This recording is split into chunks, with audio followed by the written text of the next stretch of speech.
You should never have come here, warrior of light. I labor only to forge a lasting peace.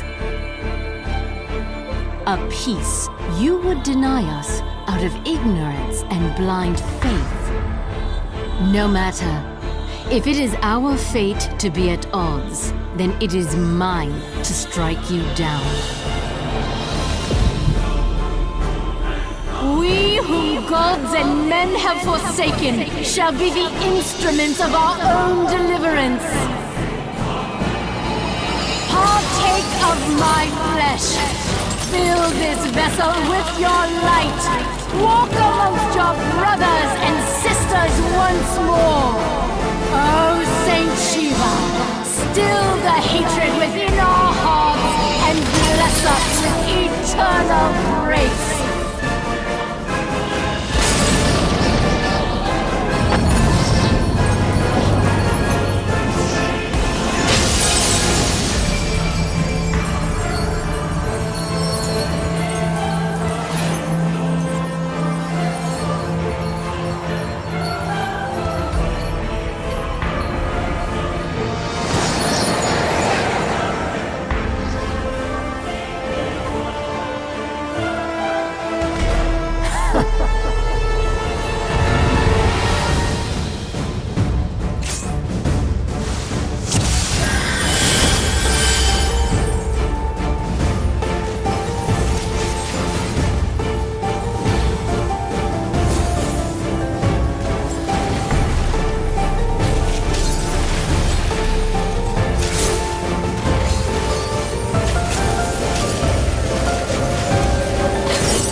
Fool.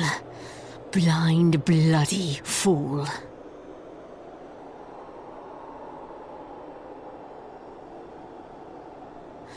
You, of all people, should understand the suffering war begets.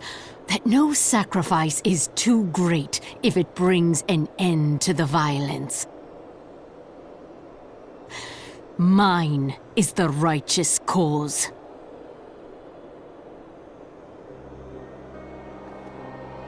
You fight in a war you do not understand. A pawn of liars and schemers. And they are no less ignorant than you, following the creed of their fathers without question, never thinking to ask why.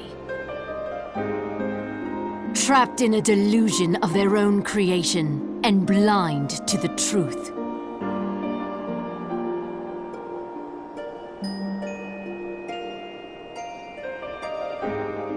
Warrior of light, redemption is not beyond us.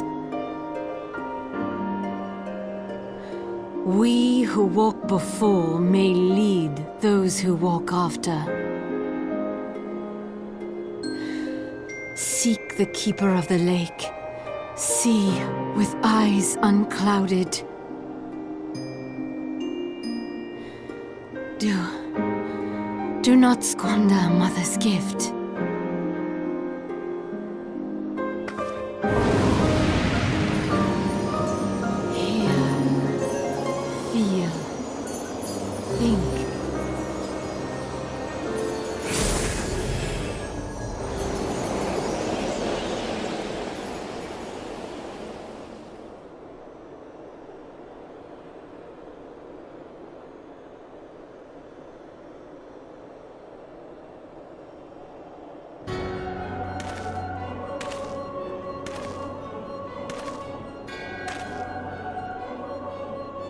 And so the vessel withdraws, a predictable outcome.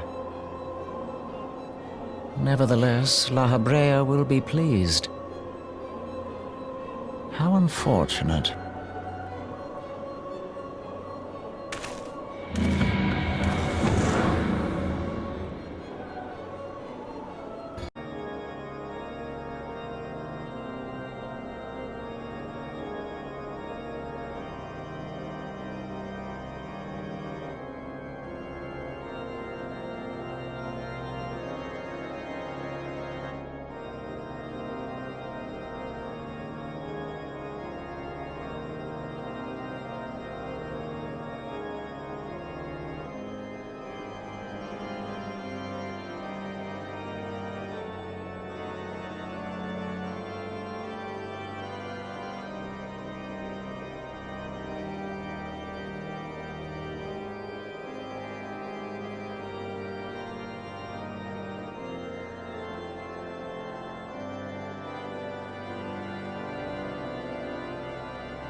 On behalf of the Holy See of Ishgard, allow me to express my deepest thanks.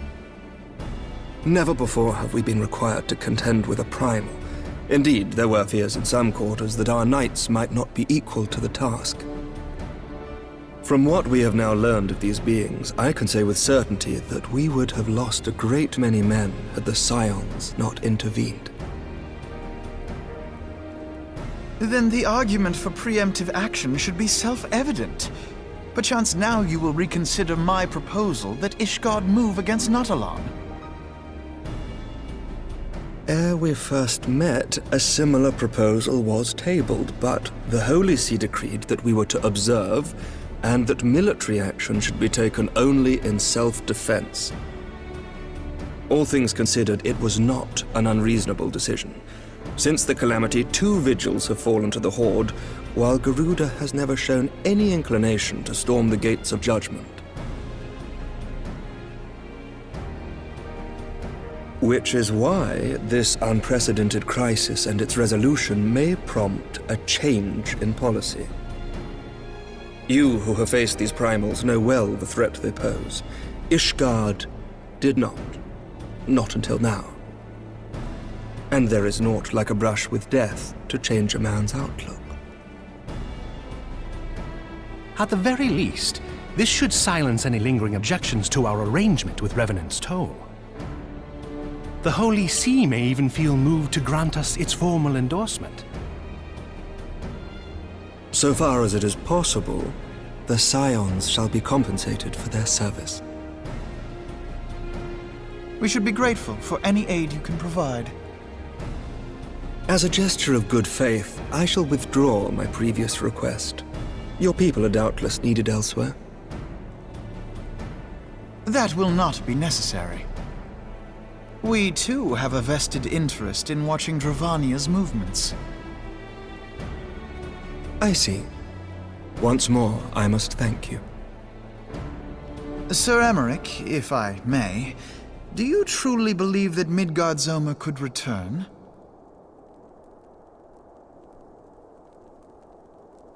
The heavens are a window unto truth, but those who interpret their movements are not infallible. I requested your involvement as a precautionary measure. But of course, you sought an excuse to compensate us from the first, mindful of what would happen if Revenant's Toll were taken by your enemies. Ishgard is not wont to aid its neighbors, but that does not preclude it from manipulating them to serve its own interests. Choose your next words carefully.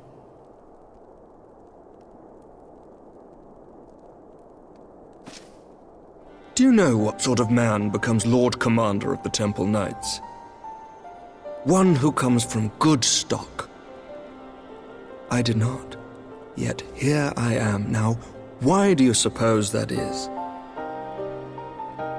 Because I swiftly learned to tell the difference between words, deeds, and beliefs. You are correct, Master Leveilleur. Ishgard desires to see Revenant's Toll flourish, as it would present a troublesome obstacle to our enemies from the south. We are so glad to be of use to you.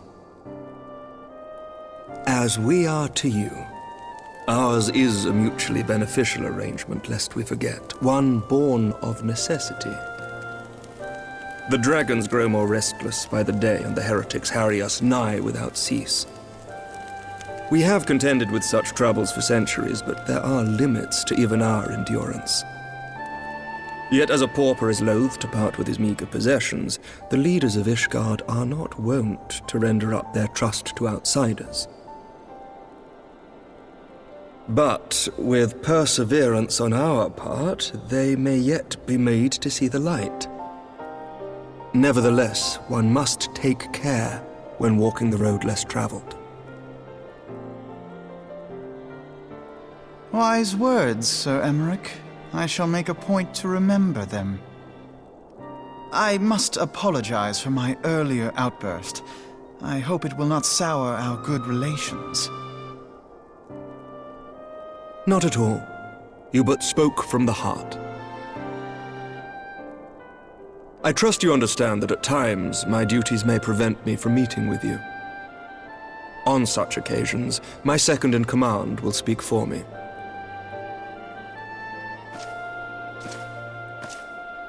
Lucia, at your service. Pray excuse our reticence.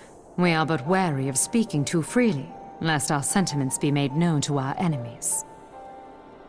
Know that the Lord Commander and I are of one mind. For the sake of Ishgard, and of Eorzea at large, I pray our peoples can put aside their differences.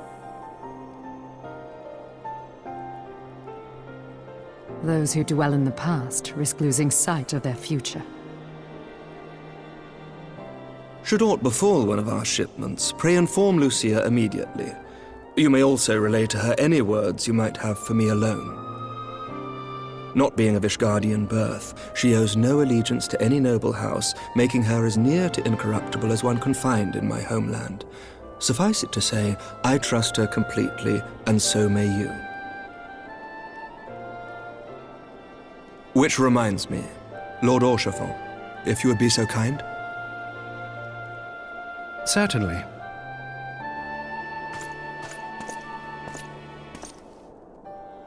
In times such as these, trust is ever in short supply. Mayhap this will go some way to rectify the problem. The results of our investigation into the heretics' recent attacks, as well as our interrogation of the merchant you detained. Sir Emmerich, I cannot thank you enough. Think nothing of it. Ishgard may be many things, but it is no friend to Garlemald. Did I not tell you to have faith, my friend?